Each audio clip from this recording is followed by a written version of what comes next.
You're listening to the Comic Crusaders podcast. I am your host, Al Mega, CEO of Comic Crusaders and Undercover Capes. In this show, I'm sitting down with creators from all walks of life to talk about inspiration, process, the lessons they've learned, and a whole lot more.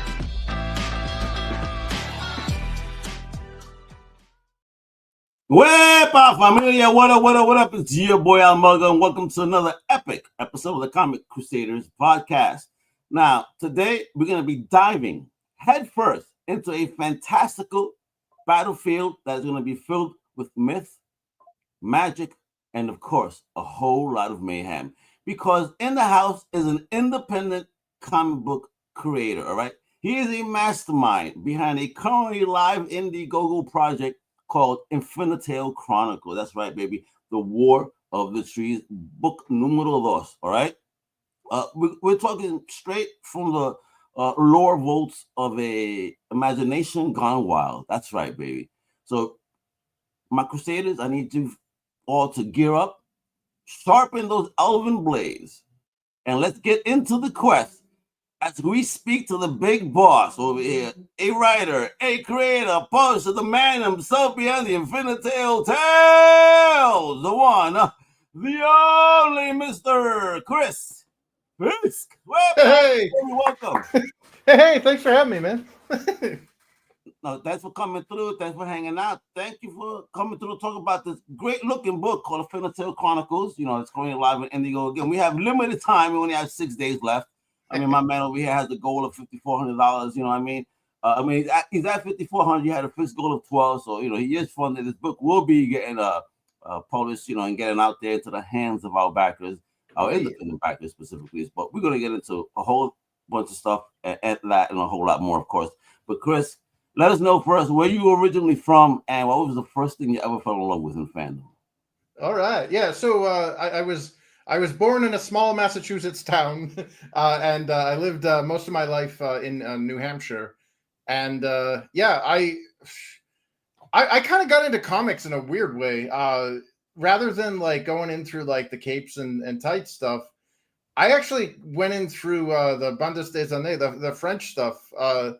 My French class had Le Schtroumpfs, which was the Smurfs in French, en français. And that was attention in French class. Check you out. Yeah, but so I got into Le Schtroumpfs. I got into Tintin, Asterix and Obelix, and then I got into Metal, which is heavy metal. And that was my Hitchcock camera moment. That was when, like, you know, the mind expanded, because heavy metal introduced me to other awesome artists like Fassner and Larson. I did a lot of like was it Peter Shue, Quadrant. So it's like weird that I kind of went in through that route, because I ended up coming back to the Capes and Tights. To me, the gateway was James O'Barr's The Crow. Like I wasn't a fan of the visuals, but because I was kind of an artist when I was younger, but I loved the story, and to me that was where it was like the hook was. I got the OG the OG Crow, and I ended up buying multiple copies of it, and the art improved with each copy I bought. So I'm like, I'm just gonna keep buying. Yeah, man. And then what got me into comics is I actually kind of went in through like the geeky side. I went in through Dungeons and Dragons. I was awesome. You're funny. You know why? Because that was going to actually lead right into the next one, because I was going to talk about, let's roll that D20 real quick.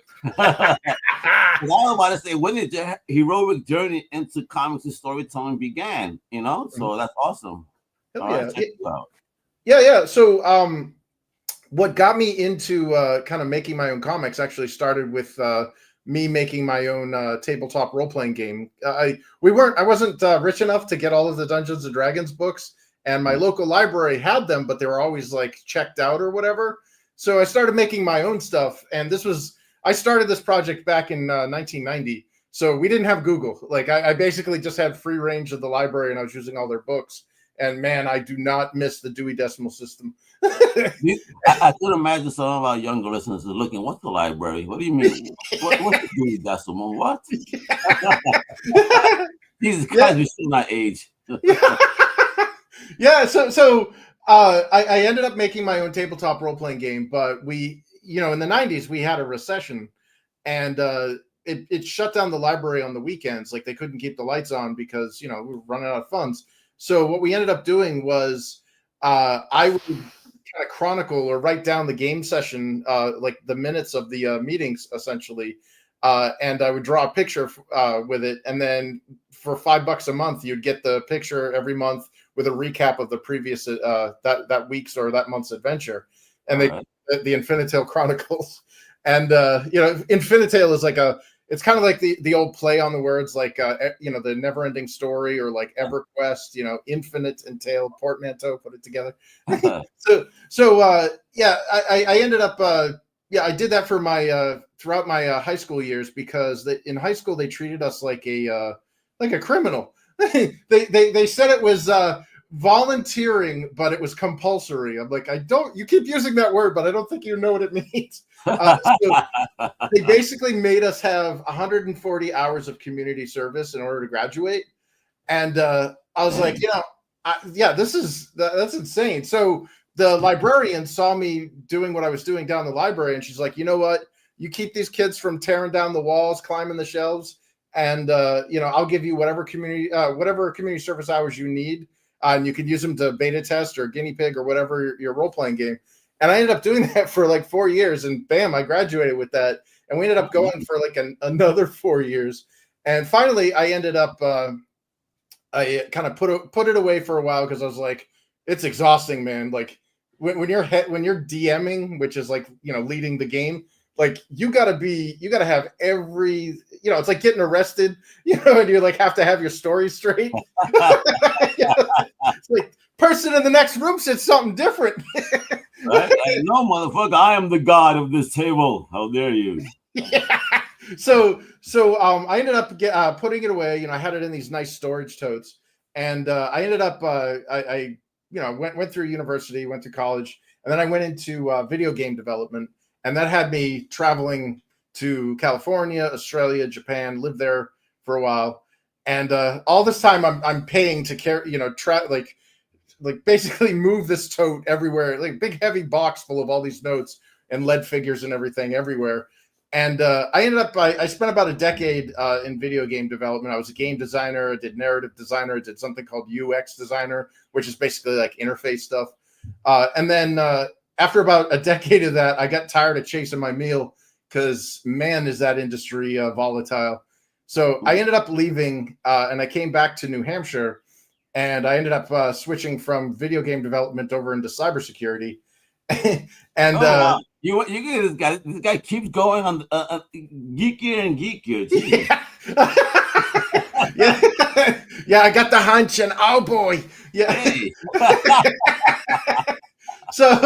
So I ended up, I was looking back at some of my stuff, and I felt kind of creatively constipated. I'm like, like I enjoyed what I was doing in the game, in video game development, but like I kind of want to do my own stuff. So I looked back at that travel tote with all the stuff in it, and I'm like, oh man, I got to figure out what I want to do with this. And the first thing I did is I ended up taking up screenwriting. And there was this thing down in Boston called Project Greenlight with Matt Damon and Ben Affleck. Yeah. And yeah, dude, those guys know what they're talking about. They, it was them and a couple other people. They took a look at my screenplay, and I basically got a reality check where they were like, no production house in the world would ever touch this. The amount of like world you've built here is insane. Like the production costs alone is just going to scare everyone away. Like, they were screaming 9. Yeah. Yeah. So I was like, well, what the hell am I going to do? And I looked into things like Toon Boom and Flash, and I was like, maybe I can do an animated series or whatever. And it was around that time where, I was trying to do this. I realized how overwhelming it was. Like the resources required to do like animated series is insane. And I ended up talking to one of my engineering friends that was over at Blizzard, the guys that did Warcraft.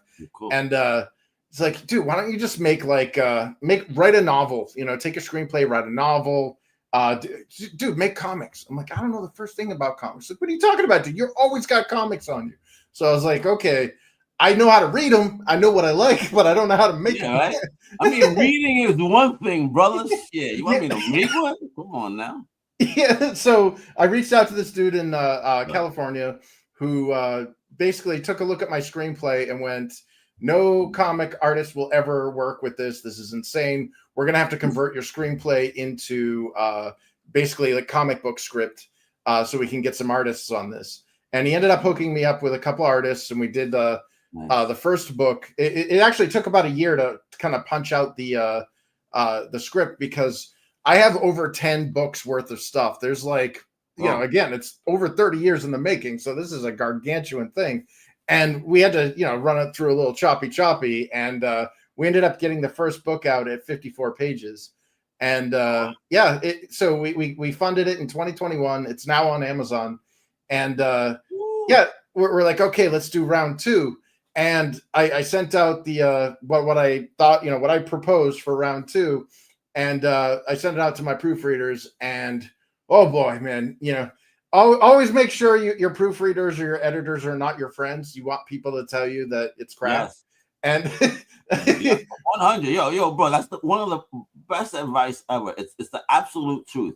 Yeah. Your real friends will not just cheerlead you. They'll be absolutely honest. Again, you don't want to hear it's good. I mean, you do want to hear it's good, but you want it to be coming out of a natural place, and not because they just want to be supportive. That should not do any justice for you and your creativity if they bullshit. Yeah, man. So like my buddy Oscar, he's a former coworker, great guy, and an ass. I love it. A couple I'm saying it out of love, my friend. But so a couple of other coworkers and some friends or whatever tore into the script, and they're like, yeah, the pacing on this is pretty bad. We're gonna have to do some rewrites, move some stuff around or whatever. So I handed them the whole shebang, the whole 10 books worth of stuff, and we ended up moving pieces around and finessing it so that it was actually what at the end of the day they found good. They're like, yeah, this works. And we originally went from a planned 60-page book to a 120-page book. Jeez, this guy, he has novels 30 years worth. It's a lot. It's a little. You're scaring Hollywood off. You're scaring authors off. Only the comic book industry had the balls enough to take you on. Look at this. So that's what we're offering. But here's the little I guess the little twist. So book 2, after book 1 was fulfilled, I sent out a survey to my backers, because I want to give people who paid me money, I want to give them more of what they want, and I don't want to waste my own resources on things they don't want. So we got some feedback on like our art style, certain other things, and it's like, okay, fine. Well, we're working with the original team. They took the feedback as best they could, and we were working on book 2. And then I ended up approaching a second art team, a husband and wife team from Brazil, who, they basically created book 2 as well. So we have 2 editions. You know how there's like variant covers? We have variant books. So we have the standard edition done by the original team that did book 1. Then we have the alternate art edition, which is done by a completely different art team. Same story. Same 120 pages, but you get a different art team that did it. So different paneling, different layouts, and it's more kind of painterly. Looks like a bandes dessinées, a little European style. And then I kind of dig this idea. I mean, listen, variant covers is one thing, but when you have variant interiors, holy shit! well, because it's like when you get negative feedback and you want to quantify it, you're like, okay, we have a bunch of people saying this. Let's see what the results would be like. So I ended up doing kind of a contest with this campaign. So I've got both versions up there, and whichever one gets back to the most will become the future of the series. and I ended up going a step further because, I got a nephew. He's in his late teens. Loves anime, loves manga, all that stuff. So I created a manga edition as well. So there's actually three. Yeah, there's 3 editions. The manga's in black and white, and it's 100. It's 180 pages instead of 120 because it's kind of like a trade paperback. It's got both books 1 and 2 combined, but it reads right to left. All the sound effects are in Japanese because the deikemasu nihongo do choto. And then man over here, look at this guy. Jeez. I'm loving this. So you got different options, different looks. I mean, this is indie, baby. Look at my man is rocking out. All right, now we're talking about all this book. We're talking slightly about your team and all, but people must be asking themselves, what is Infinitale? So give us the pitch, baby. What's happening in Infinitale Chronicles, and of course, what's happening in the War of the Trees before I bring this baby up and start showing it off. Oh yeah. So like I was saying earlier about going to basically spending my youth in the library, I researched a whole bunch of folklore and myth from like Irish folklore, Finnish folklore, like the Kalevala, the Mabinogi of Wales, the Tua du Danan or whatever, the Irish myth, the Book of Invasions, all that stuff. And I was like, rather than kind of ripping off Dungeons and Dragons or ripping off, like Tolkien essentially, which, the Lord of the Rings was kind of like the granddaddy of it all. I thought, well, what did Tolkien look at? Like, and I was looking up like operas, like Wagner's, the Ring of the Nibelung, and I even looked into Icelandic lore, stuff like Snorri Sturluson's Walsung saga, the whole Vikings and stuff. And I kind of merged it all into my own game world. Like I put a spin on it, made my own kind of inspirations from it. And our story is basically it's an ensemble cast, multiple generations, and it's kind of like a historical primer to the tabletop role-playing game I'm hoping to release after these 10 books are out. So baby. Yeah, so it's kind of like the origin story of the elves, or the Alfar as they're called, which is like the proto elves of this fantasy world. And it kind of explores themes about like utopia. Like it asks questions about what would you rather have, a dangerous freedom or a comfortable slavery, and what we see with our heroes when in the opening scenes is that they live in this utopia. These Elvar people are basically pretty people with problems. They're all eternally adolescent. They never get old. They have they don't have kids. They can't reproduce really. And they never get sick. And the thing is that it's very it's a single man's dream. Like where's this world of women? yeah. So our hero is one of the 7 queens of the 7 sovereignties of this known world, and the kind of the culture is overrun by dogma and religious like theocracy, where they have these like druids that basically govern every part of their existence. And they normally don't care. They don't question it because it's like, dude, I got no problems. I'm living it up, man. I'm living in paradise. But, there are consequences. There are things if you don't follow the rules. And there are these gigantic beings, what they call the gods, that walk among them. They're kind of like parents, almost like custodial, like, like they're the objects of worship. Like, oh, okay, these are the people that made us. They're telling us how to live our lives. We just follow them. There'll be no problems.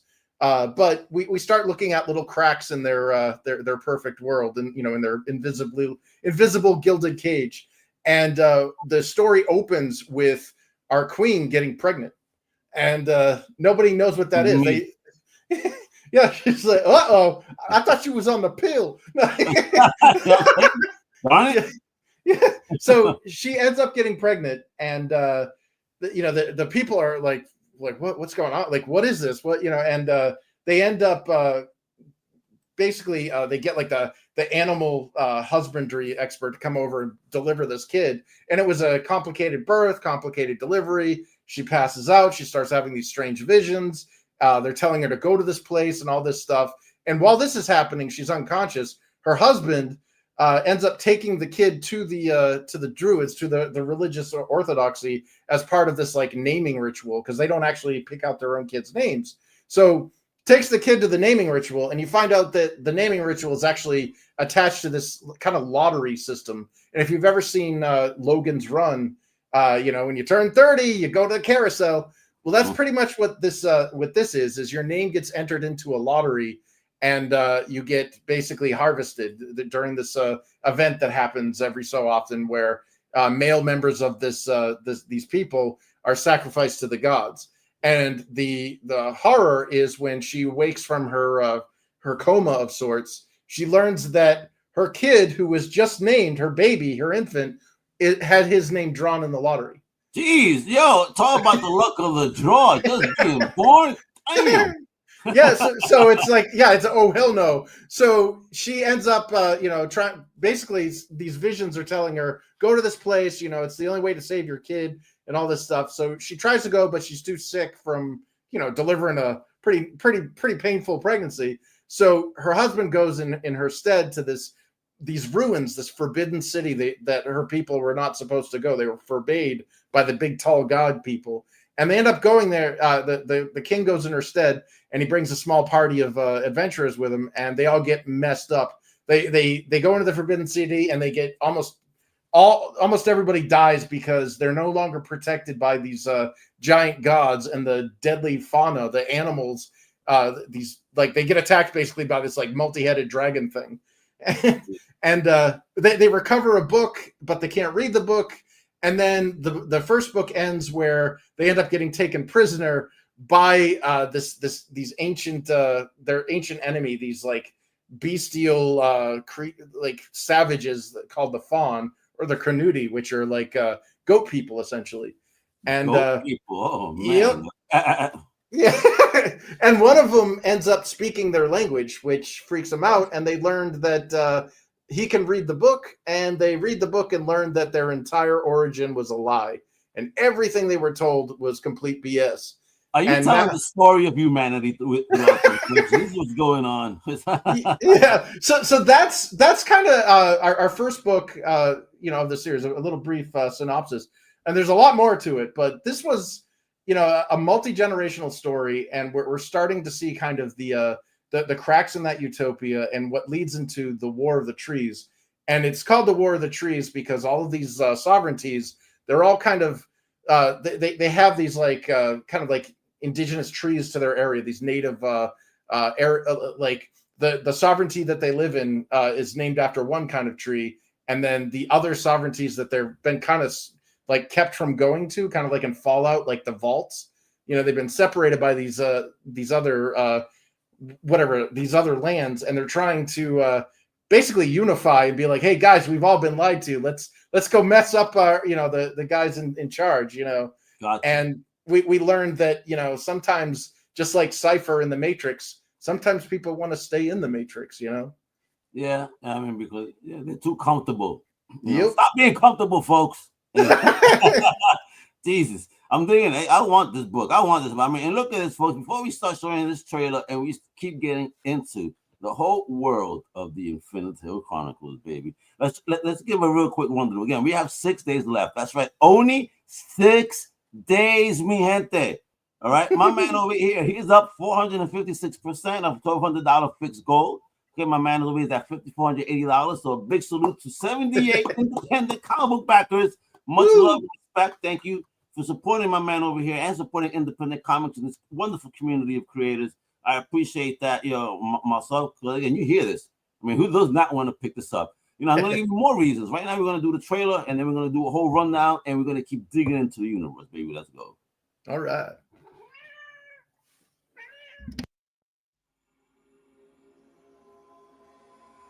Just tell me you hear it. Yeah, I hear it, but I don't see it. And that's weird because I pressed it right off the thing. Give me a sec. I don't know why it doesn't want to do that. Don't you love technology, folks? Yeah. I thought this was supposed to make life easier. You would think. I don't understand what the heck is going on now. So hold on. Let me check why it's not. But all right. But other than that, as we're going through it, right? How do you feel the story has grown from issue 1 to number 2?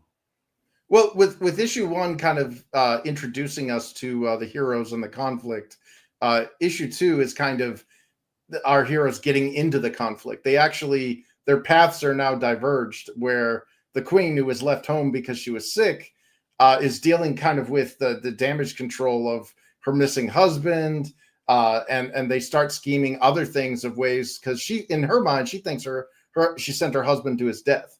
So she's now like plotting and scheming to figure out ways to save her kid.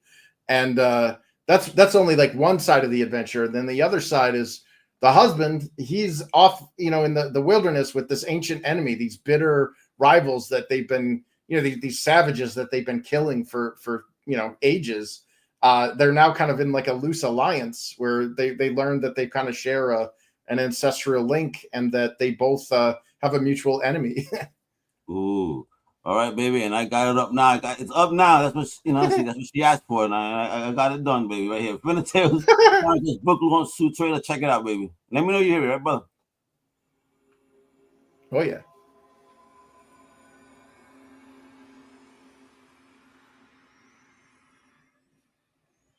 I like that. Looking like a movie right there.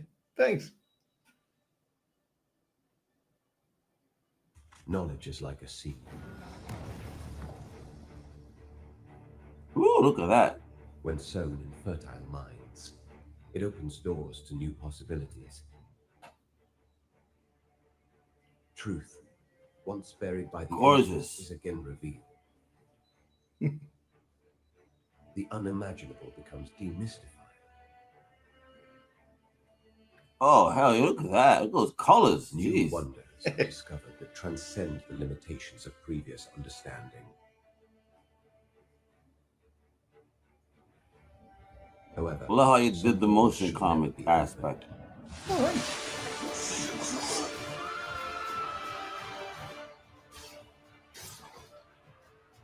Our tale continues. Woo, man, I don't want to be caught in that fire. As a naive king toils with ancient powers beyond his control, a grieving queen makes a fateful decision that forever changes their world. Woo, baby, look at that. And it's not a variant, it's an alternate art edition. Hey, yep. Love it. Infinitale Chronicles, the war of the traits. Oh man, that logo look good, baby. That look good. Woo! Awesome. Thanks. And man, I love good presentation, man. Let me tell you, you got that shit down pat. This book looks fantastic. It looks beautiful, baby. Look at that. And this is crazy. Look at this, fully funded within 1 hour. Holy smokes, man! You must have been fired up when that happened. Oh yeah, yeah. I was. Yeah, I had no like. I was not expecting that support right out of the gate. That definitely rocked my world. What do you think made a difference between issue 1 and then book 1 and book 2 and the level of support? I mean, with book 1, were you able to get it funded as quickly? Oh, in book 1, I did everything you were not supposed to do. I did everything wrong. Yeah. I launched it without contacting anybody with any kind of social media presence. He said, they'll buy it because it looks good. Yeah, it was. Oh man, I sat there for almost 3 weeks with no backers. 3 weeks? Oh my God, yo, bro. Yeah, bro, I would have been stressed out my mind. Yeah, I was like, oh man, I guess it sucks, But once people started seeing it, I started jumping on some live streams, started talking about it. People started getting jazzed. They liked the website, they liked all the lore and the other elements to it. And for me, I'm a big fan of try before you buy. So even on this campaign page, I provided links to 15-page previews of each of the editions. So, because there's 3 editions being, presented on this campaign, you can literally click a button and it will bring you to a website where you can flip through a virtual book, and you can download it, the PDF. You know what? I think we created a new hashtag here today. We're gonna call that T-Bub. Try before you buy. Yeah, T-Bub, baby, T-Bub. Yeah, man. Like I would rather have a no sale than like a churn. So in the business world, a churn is when somebody's like, they get pissed off, they want a refund, they get disappointed. Yeah. Like I don't want people disappointed. I want people to know exactly what they're getting into here. So that's why I'm comfortable with giving them 15-page previews of each of the 3 books. 15 pages in most worlds, that's a complete issue number 1. You know? Fuck, Yeah. especially with Big 2, all the damn ads and shit. Oh, yeah. That's why I love ND. You see, this is real talk. I mean, you ain't gonna see no Marvel trying to give you 15 pages for free. Never. Yeah. They give you 7 at most, and they're giving you a credits page with that. So Yep. Yeah, they count the covers as a page. yeah, they do though. They do. Again, I've been doing this for a minute, and when I see 7 pages, I get excited. No, that includes nothing but fucking 4 covers and 3 interiors. What the fuck you mean pages? Yeah. I get mad when they do that because again, you want to show people why they need to buy the book, and sometimes 3 pages doesn't do it justice. You know what I mean? Yeah. So, all right. So let's talk that design, man. Because I mean, look at that. That character looks absolutely dope. What are those character sheets looking like? I mean, how do you go about designing the fantasy world visually? You know, maps, the armors, the creature, that whole vibe. I mean, I know you said you grew up, digging this type of stuff, but when you go to create now your world, what are you getting into? Well, so Queen Aisling here, she is one of the Althar, the proto elves. And when I was building the tabletop role playing game, I looked into like Celtic and Norse mythology. Like in Norse mythology, they have the Yahalsafar and the Dokofar, which are the light elves and the dark elves. And then in Celtic mythology, you've got the Aushi, they're the people of the hills, or then we've got the Scandinavian Seelie and Unseelie. There's always that duality of light and dark. And when I was looking at her, I didn't want to when I was looking at the races, actually, I didn't want to rip off Dungeons and Dragons and just be like, hey, they're humans with pointed ears, or Tolkien's who just, basically they're tall people. I don't even think Tolkien even mentioned they had pointed ears, that's a Hollywood embellishment. But when I was looking at this stuff, I was heavily inspired visually from like Record of Lodoss War, the old anime. Like Deedlit is like the quintessential hot elfin babe. so I was like, I want and again, I started this when I was 13, and all these characters were played by other players. One of the players, their daughter's named Aisling. It's like, oh, hey. And they got to choose how their characters look, but like as far as like the clothing and all the accessories and stuff, I was like, well, they are heavily inspired by like Celtic and Irish mythology. So I gave them kind of like the Celtic like knots and twists, the tribal look almost. And I kind of threw in my own stuff. You can see a lot of influences from a 90s kid in here. No, I dig it. And something about this image here, I was thinking, wow, it reminds me of someone very Michael Turnerish. Oh, yeah. I see that in this image, even the coloring. I dig it, man. And the fantasy aspect, fire. Look at that whole thing with you. Oof. Yeah, oh my God. Yeah, my God! Look at these perks. Holy shit! My man wasn't playing, boy. Look at that. You got the regular, the standards. You got that alternate. You got that manga. You got statues. What is this? Oh my God! Goodies galore, baby. I love this. Talk to me. Sell me, baby. I want to spend my money. Yeah. So, other than the books, I kind of wanted to. I was looking at the tabletop game stuff because again, I'm trying to get people excited for the tabletop game once I've got these 10 books out, and that glow in the dark statue there of the winged bat frog thing is called a water leaper. A bat frog? Oh, you fucking me up, boy. Yeah, that's from Welsh mythology. It's this like creepy ass frog with teeth and a scorpion stinger, and it's incredibly poisonous and it kills fishermen and stuff. Why hasn't I made a movie of this like Piranha, but these things? Oh yeah, Airborne. Yeah, that would definitely scare the hell out of me.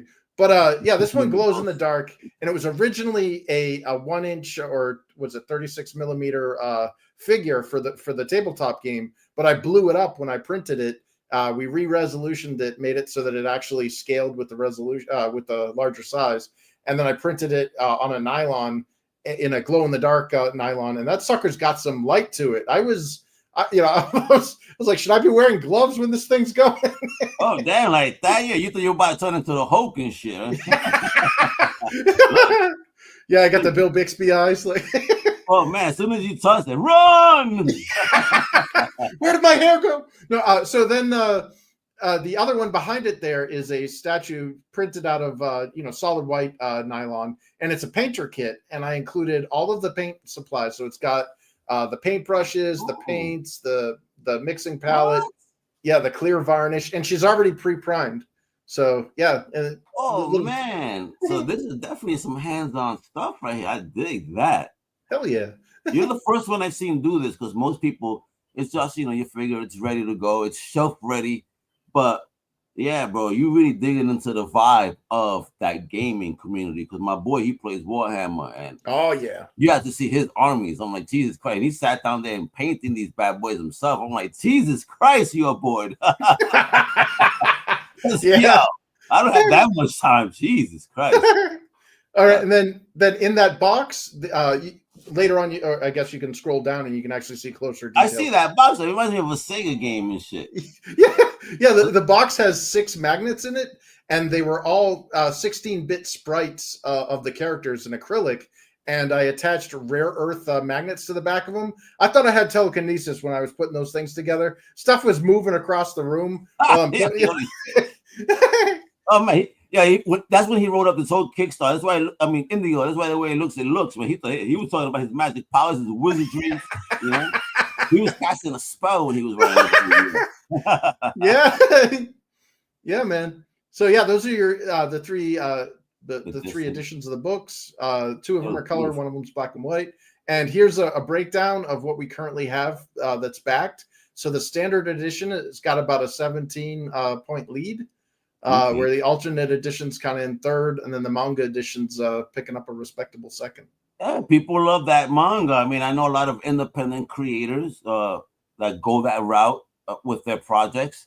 But there was a particular project that one of my homies did. He's been doing print graphic novels, and when I saw him last year, he goes, "Look what I did!" Shows me a manga, and I said, "Oh shit, beautiful!" But again, it's funny. That's what you have to do to attract this new audience, because again, new gen just loves the manga style. And my daughter's a manga individual. Like, she likes comics, but she loves manga. Well, like that's the thing is, like, I want to kind of get as much of a market as possible. So it's like, if people like manga, I want to provide them that, Yeah, why not? Why not tell your story in the form that they're best going to consume it? And that's the point. You're trying to get your story. Well, you're not trying. You're doing. You're getting your story out there. All right.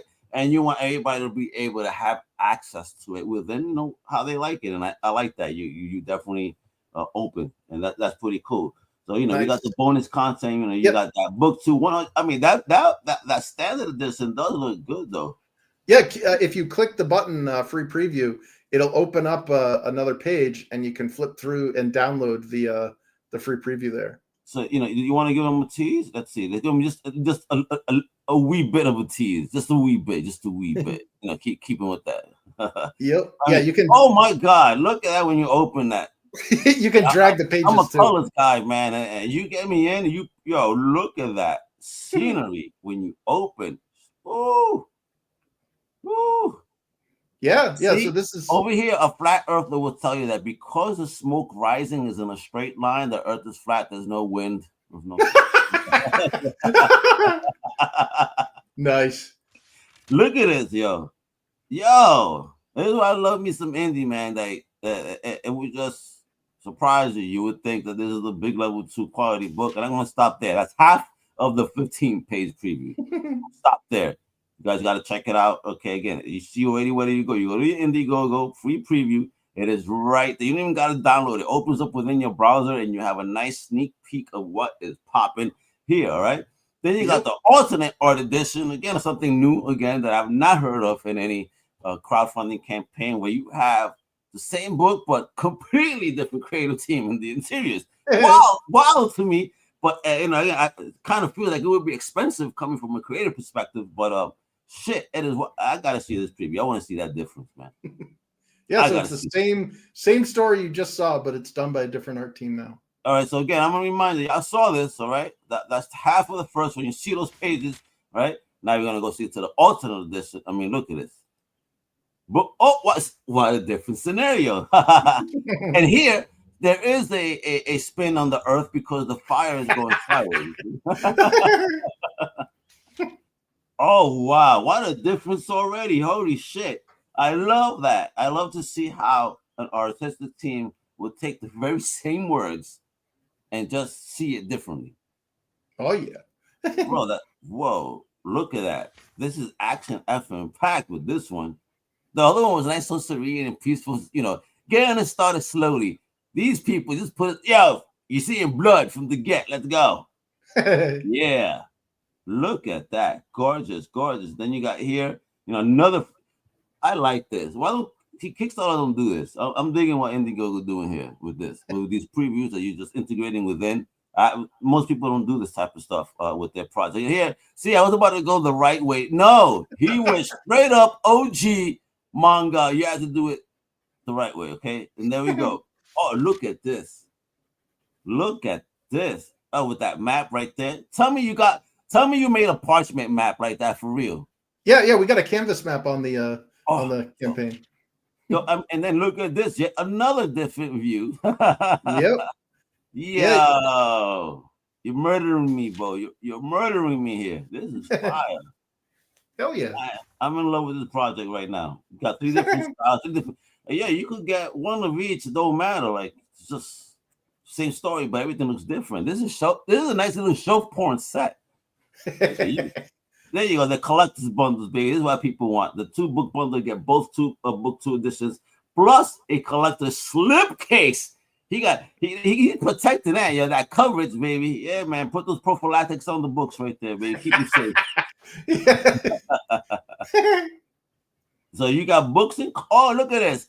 A nice little throwback there with the cards. So what are we doing here with the card sets? I mean, how many cards in the set? How many packs do I need to have a complete set? So every one of those foil packs contains 10 cards.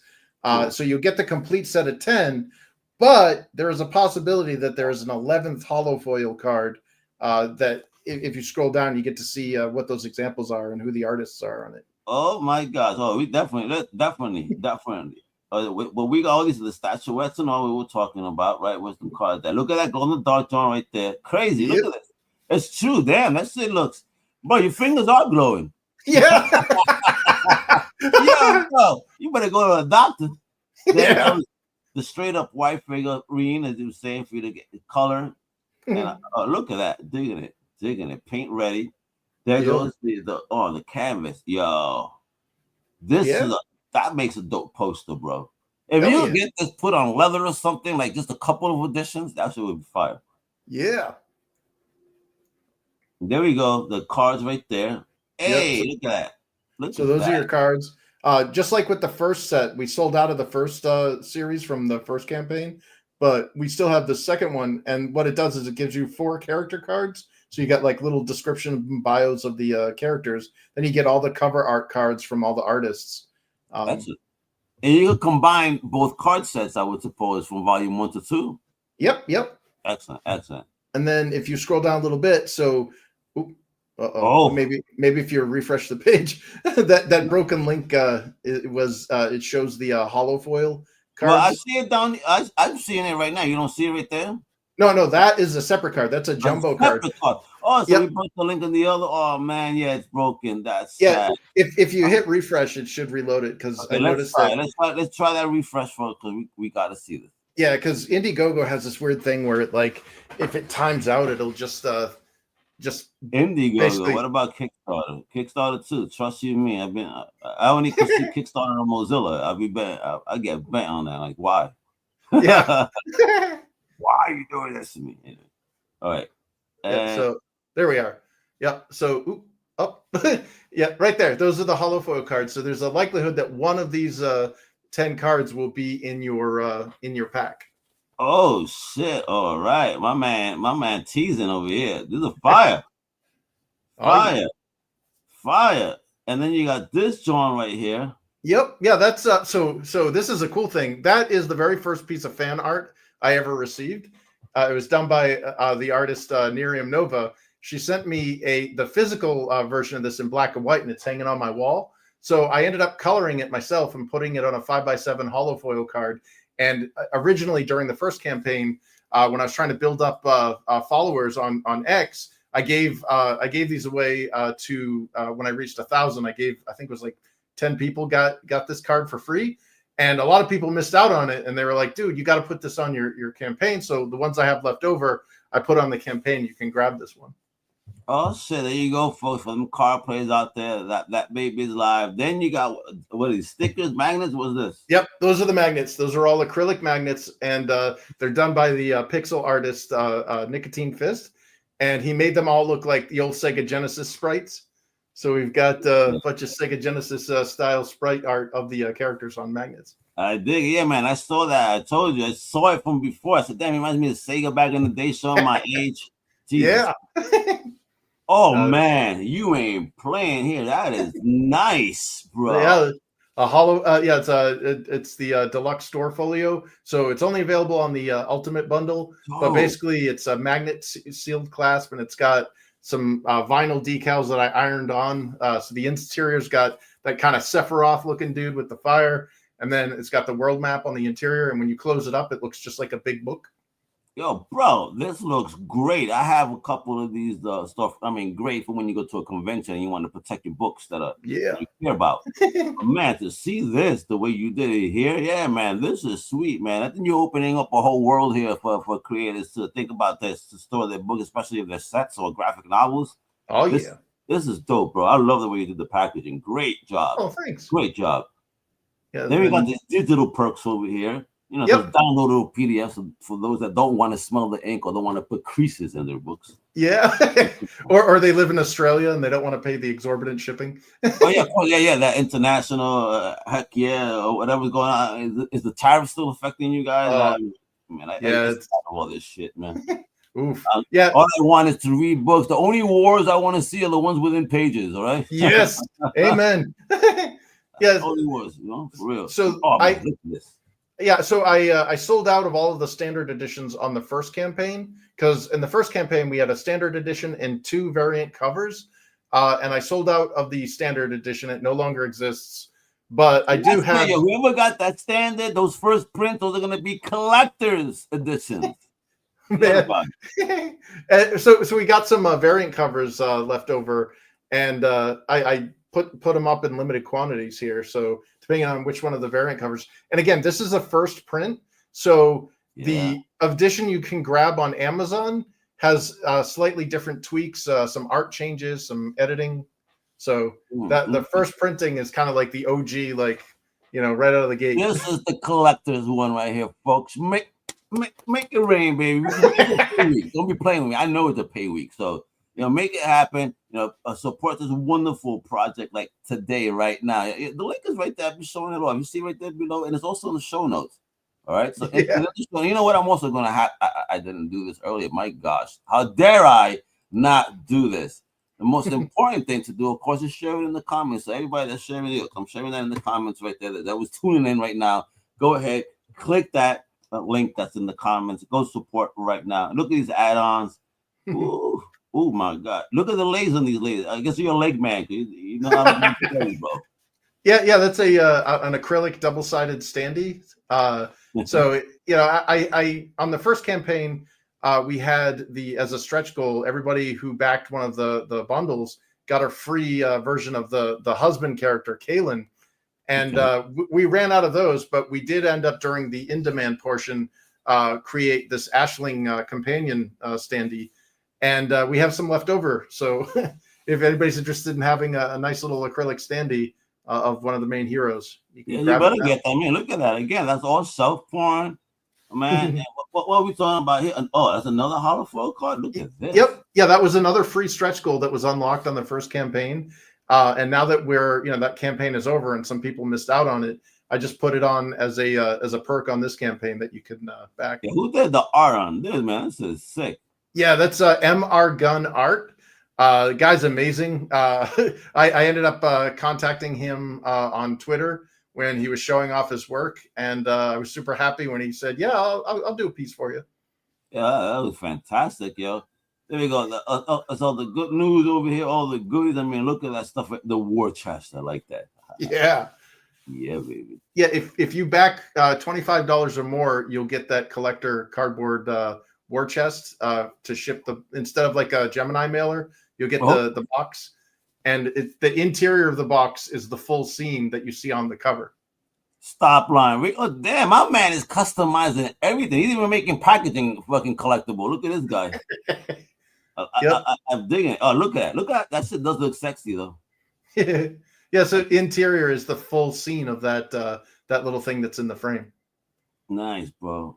And here's a really good thing. All of the stretch goals have been unlocked, or at least these first 3. So everybody that backs a physical book will get one of those free double-sided spot UV bookmarks.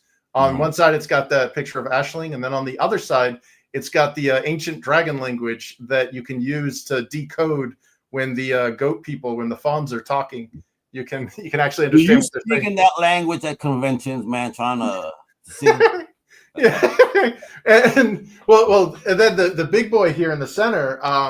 I had mentioned Nerium Nova earlier. Well, this is a free. Again, if you back a book, it doesn't matter if it's physical or digital, because you'll get the digital version of this. You get free 40 pages, black and white preview. Oh, bro, why does that dude in brown have the same goatee as I do? Look, you see this? I'm like, yo, what? Yo, what's going on here? Gonna go kick some elf ass. Look at that, bro. I'm about to, I just found my new cosplay, folks. There we go. Yeah. And then the mini book there is a art book of all the promotional art and stuff compiled into a little mini ash can. We unlocked that. Ash cans, I love that, man. That ash cans is so 90s. Yeah, man. And we have 2 more. Yeah, we've got 2 more stretch goals to unlock. At 8,000, we'll change that mini art book into a full-size art book and add more pages. And at 10,000, which I don't know if we'll ever reach it, but if we do, man, like the 2-book bundle that you see there on the right, I'm going to upgrade it or provide the option to, because you don't necessarily have to do it if you don't want to. But instead of having 2 soft cover books inside the slipcase, you can have 1 giant hardcover double book of both of those editions, and the book doesn't have a back cover. It's literally you flip the book over and it's the other edition. Oh, cool. Oh, heck yes. Yeah. You're flipping it. And of course, folks, you can learn more about this project on Indigo. So you got the Indigo where you're going to support right now, right? Well, my man got everything going on. He has a dope website, which is Infinitale Chronicles.com. The links are below in the show notes, but it's right there as well, right? They also have a YouTube. So what pops off on the YouTube over here? So that has all like the trailer videos and some mini videos on some of the characters, like those little shorts. Excellent. And my man is on X as well. So you go to Infinitale Comic on X. That's right. Go check him out there as well. I mean, and support independent comics, man. Again, we only have just a few days to go. All right. So again, 6 days left. 78 backers again. Big old salute to you guys. Appreciate y'all that support independent comic books. But this is fire. Yeah. So you say you have a 10-volume tale over here. So once this baby's out, how fast is it going to get into our backers' hands, and how fast is volume 3 going to be getting into work? Well, because we've already got a good percentage of the books printed for this book too. Backers, when this campaign ends, won't have to wait long. I'll start fulfillment as soon as the campaign is over. So you're not going to have to wait months or years or anything. It's literally, here it is. I have it in my hand. I'm selling a proof of concept, not an idea. A lot of people don't get their books done first, and that's a no-no. Yeah, I agree. Have it done, have it ready. Fulfillment, the campaign is done, you fulfill. Let me tell you, those are the type of projects that get supported. You will get supported, day in and day out when you react that way. Or work that way rather. Yeah, man. Trust on that. Well, I lose sleep if once somebody gives me their money, I'm on the hook. I got to deliver. I've seen tales today. I've seen somebody announce a particular book that they have been working on. They collected over 33 grand on this particular platform, and now they're kind of skipping out, boating on folks. Yeah. I might have to do bankruptcy, so you're gonna lose the money. I'm like, oh my gosh. So it's scary to have to do this, but this is why it's nice to have the book done, You get that paper, book comes out, everybody wins. Yeah, man. Yeah, and it's, when you see those campaigns that do that, it really does kind of put a black eye on the rest of us. It does. That's not the typical independent comic book experience. But unfortunately, it's those assholes that wants to get their spotlight shown on that, and then others suffer. The good ones suffer because of those. Yeah, man. And that's, I get, like, I'm hoping that my track record, I guess my, I don't know, just the fact that the first book I made damn sure I fulfilled it in the middle of COVID. And I fought with COVID. You know how hard of a task that was at that time? Yep. Yeah, dude, New Zealand was turning away American like parcels and stuff. It has germs. It has cooties. Yeah, and they literally, it cost me like over $100 to ship out this dude's book. But at the end of the day, he's the backer. It's not his problem that his government's screwy. Of course not. Exactly. It has nothing to do with each other. The government doing their bullshit. We just have to figure the fuck out. Yep. Yeah. And I made do, and I got it out there, and I made sure that every single backer got their book, got everything delivered. In fact, I had one that was lingering. It just sat there in Jamaica in international shipping, and this guy in like the Netherlands is like, "Where the hell's my book?" And I'm like, "Let me check." Oh, the tracking number says it's here in Jamaica. If it's still sitting there in 30 days. I'll send another one. And I ended up sending it to him, and he sends me a video, and he's like, "Hey, Chris, you're not going to like this." I'm like, "What?" And he shows me 2 of them. He's like, "It was like a log jam. You sent the second one through, and it knocked both of them through." Oh, sick. Yeah, but he got his book, which is the important part. Well, that's what matters, exactly. And hopefully he won't be stingy and shares the second copy he has with someone else out there and make them a fan. That's how you do it, baby. All right. Yeah. So this campaign is live now, folks. Again, we only have just 6 days left, so please show the love, man. This is on Indigo. The links are below. You hit my man, Chris. He has great energy. I'm digging the energy that Chris got. He's bringing, man. This is complicated. This is independent. He's happy about it. He's excited, and it makes me excited. It should make you excited. Let's go, baby. Now we have 2 more questions here. All right. So for those indie creators that are tuning in, what's one power up that you would recommend they equip before launching a fantasy comic series like yours? What power up would I equip? Yeah. What would you say that they should do? What's the power up? Like, before they even try to launch a book just like this, like, what do you think is the power up that you would recommend? Like, all right, this is part of the secret sauce. Don't give away all your sauce, but well, I would definitely say that pay attention to social media a lot, and I know that's like an odd thing to say because so many people are terminally online, but social media is generally, you'll see trends, and business 101, know your customer. Like, if you got this awesome idea for a comic, you got this, I want to do this, make sure you've got people that actually want to buy it, because you don't want to invest all this money up front, all this resources, do all this stuff, and then get heartbroken when it's like, oh, I got this cool idea that nobody likes. So yeah, I guess advice that I would give is definitely look to see, and always like see people that have succeeded in ways that you want to succeed, and 10 to 1, they'll generally be nice enough to answer questions if you have any.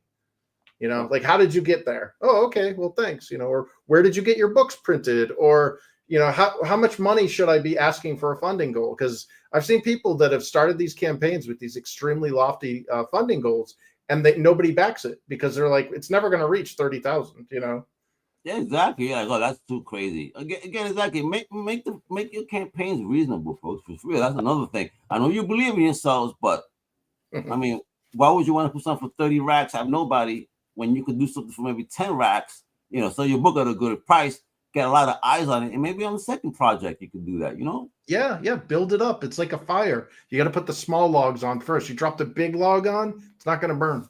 Exactly, yo. Who wants to drop a big log? You gotta loosen that stool. Come on now. Don't push too hard.